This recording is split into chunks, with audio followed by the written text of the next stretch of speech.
Notre société est occulte, elle est remplie de mensonges, tout va de travers et pourtant les gens restent dedans. Rien ne se fait. Pourquoi?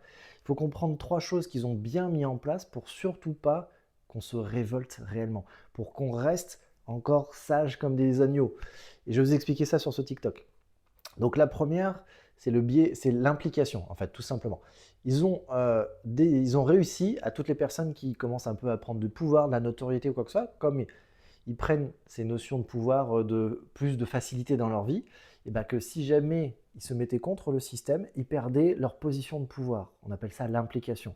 Et à cause de ça, il y a plein de gens qui ah non, mais je vais dénoncer tout ça et ah mince, bah, j'ai une certaine notoriété, pouvoir, et bah non, j'ai pas envie de le perdre. Donc, comme ils ont ficelé tout le système, ils ont ficelé toutes les communications, ils ont ficelé tout ce que vous voyez à la télé sur les réseaux sociaux à 99%. Ils peuvent pas faire 100%, mais ils ont bien ficelé quand même. Toutes les positions de pouvoir sont déjà verrouillées. Et bien tout simplement, quand quelqu'un s'élève, et ben, il a peur de perdre sa position parce qu'il n'a pas envie de retourner, on va dire, dans les caniveaux. Et plein de gens, je vous le dis, parce que je l'ai croisé dans ma vie, parce que moi, ça fait 12 ans que je suis entrepreneur, j'ai plusieurs entreprises, j'ai une holding, je fais partie des 1% de la population qui gagne très très bien leur vie, mais j'ai décidé de, bah, malgré tout, de dénoncer, de parler de mon expérience, de ce que j'ai vu le terrain, parce qu'un de mes mentors est milliardaire, j'ai travaillé avec des politiques, j'ai travaillé avec des gens du showbiz, j'ai travaillé avec plein de styles de personnes où j'ai vu des fois un peu l'envers du décor. C'est pas très beau. Donc voilà, donc j'ai décidé de le partager. Et je sais plus ce que je disais, voilà. Et tout simplement, bah, ils ont peur de perdre leur pouvoir parce que quand on prend goût au pouvoir ou à la notoriété, c'est une drogue qui vaut 1000 fois plus que l'argent ou que le sexe ou que plein d'autres choses, que même la cocaïne, l'héroïne ou quoi que ce soit.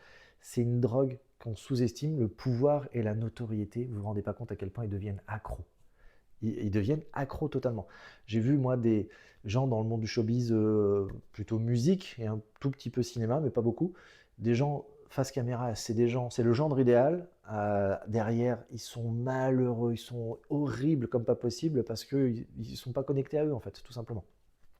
Le deuxième, ils utilisent le chantage.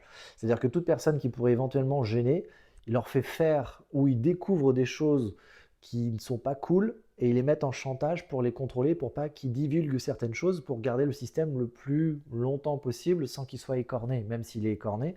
Donc, implication, position de pouvoir que les gens ne veulent plus perdre, et le chantage.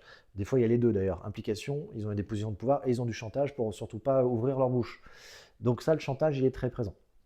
Et c'est pas pour rien que les dossiers, hein, de l'autre gars horrible, tout simplement, c'est que bah, lui, il était là pour faire le plus de dossiers pour contrôler toutes les potentielles personnes qui pourraient avoir une influence quelque part. C'est pas pour rien. Et du coup, il les contrôle comme ça aussi, parce que tu penses bien, ils n'ont pas envie de perdre le pouvoir et leur notoriété. Et la troisième, c'est un biais cognitif que personne ne connaît, mais c'est un biais cognitif où on ne peut pas accepter que les gens qui nous dirigent, qui se disent bienveillants pour qui on vote, sachant que le vote est une illusion, sont des gens ultra malsains et qui veulent surtout pas aider la population mondiale, qui veulent que soif de pouvoir, et nourrir quelque chose de plus grand et encore plus occulte.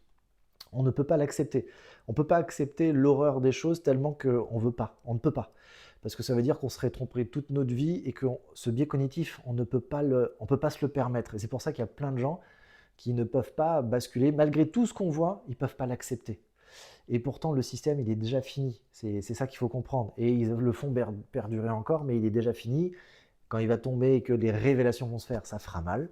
Mais il faut faire le dos rond et entre gens de lumière et gens intelligents, on va s'en sortir. On va s'en sortir. Donc voilà, c'est mon sujet de ce soir. Donc Mathieu, si vous souhaitez aller encore plus loin avec ce style de sujet, il y a une communauté où je vais en privé, où je vais beaucoup plus loin sur les principes de succès, la société, les choses, le côté occulte, le côté énergétique, le côté spirituel. Pourquoi? Parce que bah, j'ai un peu d'expérience et je suis très heureux de le partager. Il y a un lien dans le profil, et sinon, si vous souhaitez 2-3 questions, bah, il y a du privé, hein, ou du commentaire. N'hésitez pas.